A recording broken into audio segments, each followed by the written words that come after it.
Today is January 25th, 2024.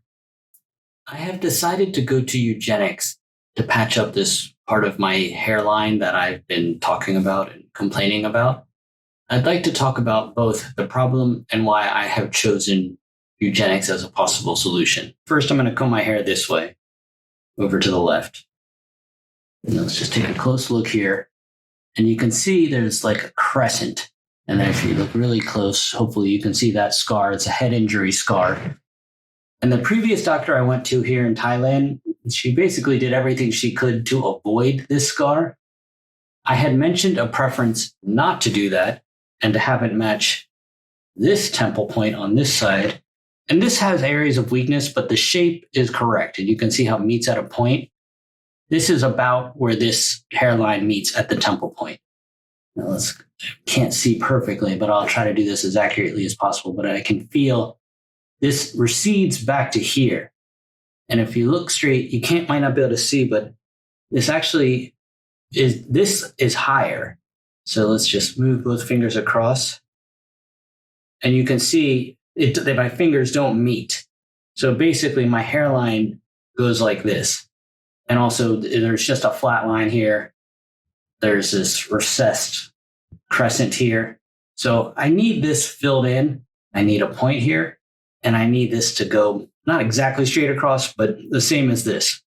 So I was not able to achieve that with the doctor here in Thailand. I have been very happy with her. Obviously, I have a lot of hair, and that is thanks to her. I can definitely say her transplantation method works well.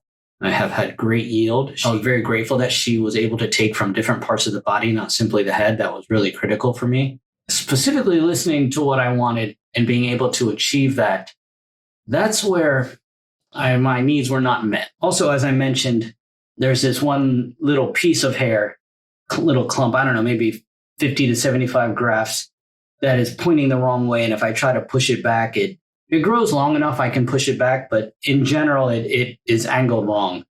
So the aesthetics and the engineering of my hairline are just not quite there. So it did not seem I was able to find a solution here in Thailand. Now, I've known about Eugenix for a while, but I haven't really wanted to travel out of the country for the purposes of hair restoration. Going to America is okay because I go back there sometimes. I've heard many wonderful things about Eugenix. I have also heard some criticism. And you can't put on blinders. I tried to consider everything. I read Reddit reviews, and I also was able to talk to a few former patients. Now, those I talked to had good experiences. I know Joe Tillman also endorses Eugenix, and that definitely weighs in my decision. I respect his opinion. I've seen great results from Eugenix.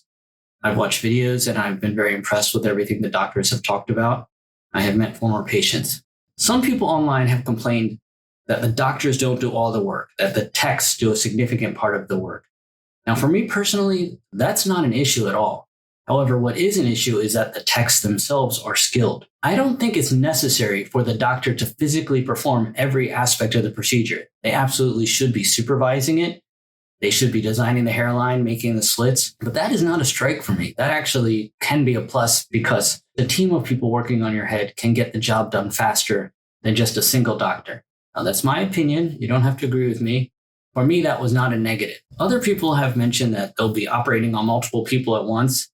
Now, again, I don't think the doctor has to be there for the entire part of the procedure.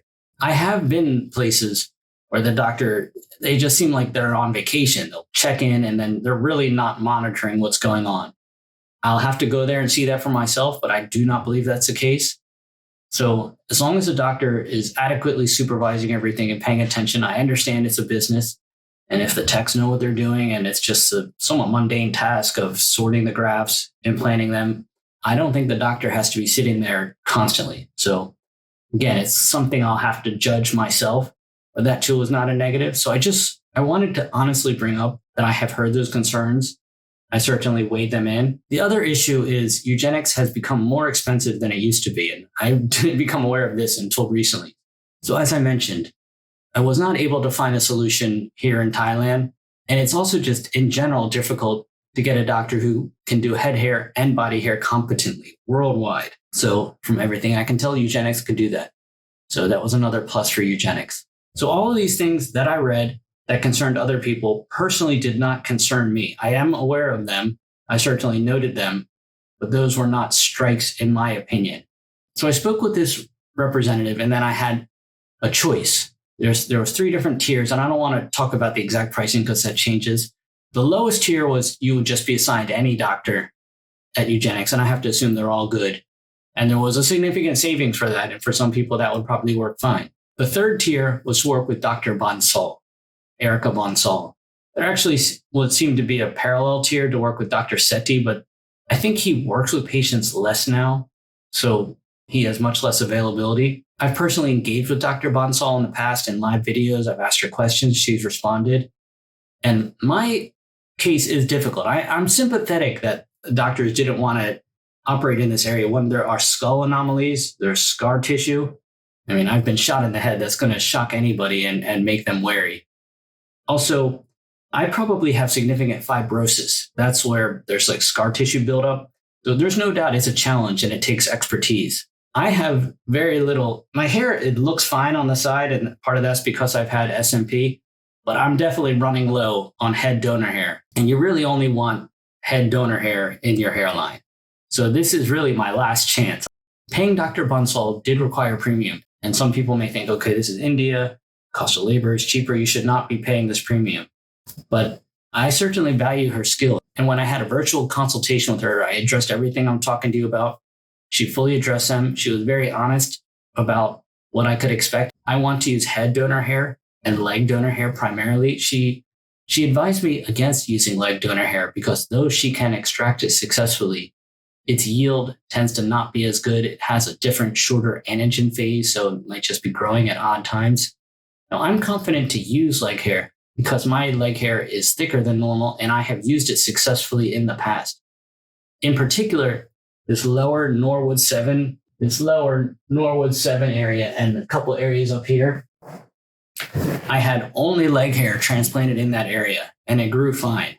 Now, that was before I took finasteride and minoxidil. Before I took finasteride and minoxidil, I was a Norwood 7. So what I might call the Norwood 7 area, I put leg hair in there. The coverage was very good. It was certainly not the same caliber as head donor hair, but it was very good. After taking finasteride and minoxidil, oral minoxidil, this area has gotten much thicker. And that probably was unnecessary for me because if I had been taking finasteride, that would have grown in. I didn't know this at the time. So when you see this now, a significant amount of that is from finasteride. So it's hard to judge it now, but in some of my earlier videos, and I've been making these videos almost 5 years now, the hair I have there was exclusively from leg donor hair. So I told her what I'm telling you. I said I appreciated the warning, but that I still would like to proceed. And I respected it. She said that, and then she respected what I said. And so we are going to proceed with that. Next, she mentioned the fibrosis I was talking to you about. That would make it challenging. That scar tissue doesn't always yield the same amount. And then we talked about very specifically that how I wanted this to match this shape. And she very patiently listened to everything I had to say. And then I was approved for the surgery. I don't know how busy she is, but she took time for me. She listened to all my concerns, and I felt very good about that. So there just aren't many people in the world, I think, that could do this, and she happens to be one of them.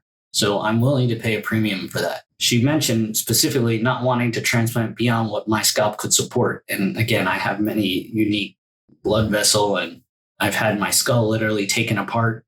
So I need someone who can be cognizant of that. The major risk that I know of, and I haven't personally experienced this with hair transplantation and FUE in particular, is the anesthetic. Now with FUE, you're taking from a wider range in the body. It's not just they're, numbing the top of your head in that strip. It can be your entire body. The anesthetic tends to have adrenaline in it, and that can raise your heart rate. You can die if they're not monitoring your blood pressure and your heart rate. Now this is uncommon, and I'm certainly not trying to scare anyone away from hair transplantation. But you absolutely want a doctor who's aware of this. And for this reason, you want a doctor who's going to be periodically checking on you. I don't want a tech monitoring me for heart palpitations. I want a doctor doing that. That's why you've got to have a doctor present. I also discussed this with the Eugenix staff. And for this reason, we're going to be spreading it out over multiple days. So all my concerns were addressed.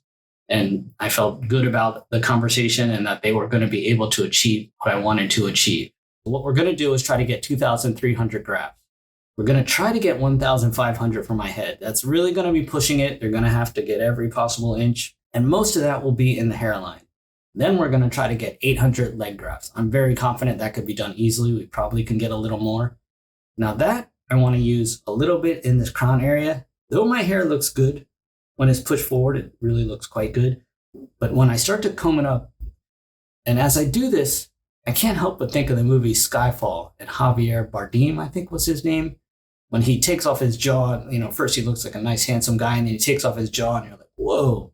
So my hair is not that bad, but when I start to comb it up, and in certain lighting, it definitely, you can see my scalp. It starts to be a little see-through. I don't know if you can see this, and I'm just trying to be honest, that if I comb it a certain way, you can start to see through it. So the second thing is, in this crown area, there's a couple thin areas. Again, I don't know if you can see that. So the number one by far is my hairline. If we fix that in this temple point, it's fine if the rest doesn't work out. But given I'm already going to be there, we're going to spread this out over a couple days because the leg obviously is a large area. You can't just numb up both your legs and your head and your chest. You've got to do it step by step. So I'm also hoping to use this leg hair and really just get the critical areas. And I think I'll be done after that. And I'll be very satisfied. Now, another thing that was interesting about my Eugenix experience is they really wanted extensive blood work, more than I have ever been asked for. As I reviewed what kind of blood work they wanted and the tests they wanted me to get, it seemed to test the strength of my heart, which again comes back to this adrenaline. And I'm 49 now, so I'm getting older. So they also wanted me to get electrocardiogram. That's where they stick these calipers on you and basically check the electricity of your heart. And all that made sense. No doctor has ever asked that before, but I thought that was a very fair and good thing to do. We checked my blood sugar, many different blood tests, which fortunately are very inexpensive here in Thailand. So I got all of that done today, and that all turned out fine. For Americans, at this time, a visa is required. So I got the blood work, I got the visas, and now I'm just coordinating a couple more things with them, and they've been very helpful and attentive. They'll be picking me up at the airport, driving me to the clinic. And because of the particular package I got, and they sell everything in packages, it does come with a couple free days at the hotel. And I would have been fine without that, but it is a nice touch. I can't judge them yet. I haven't been there, but up to now, I'm excited. Everything I thought about Eugenix has been true. Everything positive I thought about it. I'm aware that no place is perfect, and I've mentioned what some people may consider shortcomings. And if they bother you, you're going to have to come to your own conclusion. So far, I'm excited about this. I will be flying out the 4th. The surgery right now is planned for the 5th, 6th, and 7th, and then I'll come back the 8th. So by the time you see this video, I will probably already have had all that transplantation, and then we'll be looking at that and having another conversation. And I will tell you honestly how the experience went, but so far so good. My trip to India is coming up tomorrow. I just want to show you one little area on my head. For a while now, I've been shaving this area right here. And I don't know, let me try to get a little more light. There's a slight indentation. A bullet actually went in, and I have no skull here. So for obvious reason, I don't want to operate on this area. And for a while, I was just marking that with a pen, but it just seems easier to shave it, just to clearly don't touch that area. However, I had a smaller clipper, but now I have this one. So you can see it's kind of wide. So when I put it here, the area is bigger than I wanted. And my donor area, as I look at it, it looks quite weak. I'll be very surprised if they can get 1,500 head donor grafts. I think they'll be lucky to get 1,000. I do have other sources, so that's all right. And also, I think the critical area here, less than 1,000 is necessary. The rest could be body hair. Anyway, I shaved this area. Then I used like a razor too to just really make it clear, because they're going to shave my head. But it's only this indented area. And like I said, every graft counts. So I don't know if this will grow back in time. It's no big deal, but it looks a little funny, but I think it's necessary and it makes it easier.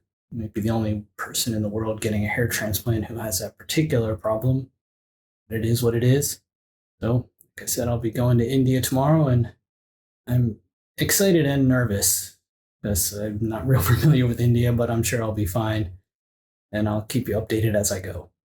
As I'm looking at my hairline, I've realized it's not just this spot that's angled wrong. Actually, this whole front row, which I remember the doctor did in a separate session, just seems like it wants to really point forward, which is fine if I grow my hair forward. And I If it gets long enough, I think I can slick it back, but it also seems like more trouble than it's worth to remove this whole front row. And the hairline, it looks pretty good, so I don't want to mess with it that much. I'm not sure. I'll just have to see what they say. Let's take a look at my donor area, which is far, far from immaculate. Mostly from FUE, some of it done poorly. But here's this right donor. And as I said, I've shaved that one area. I don't know. Why did I have to have hair loss? Such an annoying journey. Yeah, and yeah, if I comb it forward, it, like I said, it looks good, but when I lift it up, you can see the shape of my head. It's a little bit see-through. So if I could fix this temple point and thicken this up, and there's a couple weak spots in the back, that's all I need. I don't really need a lot. We'll see how that goes. My tickets came with the Singapore lounge access, even though I'm flying Air India. Pungin Aroy. That's good. Yeah. I can't have any alcohol, but Noi is treating herself to some sparkling wine. Maybe. Yeah, she always arranges everything very neatly. I just kind of throw it on there and eat it. More utilitarian. Can't change her nature. It's not bad, but it's a little bit tight. I don't know what's going on with that box under there. But it is what it is. Tappy over here. I'm going to be tapping that leg for 5 hours. I'm lying on my left side, but I'm sitting on my right. And my right peripheral vision is extra sensitive. Let's go. I don't know what this is, but it's pretty good. So they get a thumbs up for this one. Look at this menu here. This one, millet and vegetable, upama raja, masala dosa, and hodi idi. It's only about 9:30 a.m. I've already eaten more than I usually eat in 3 days, so I don't know if I'm going to fit in that surgical chair. I'm going to slow down.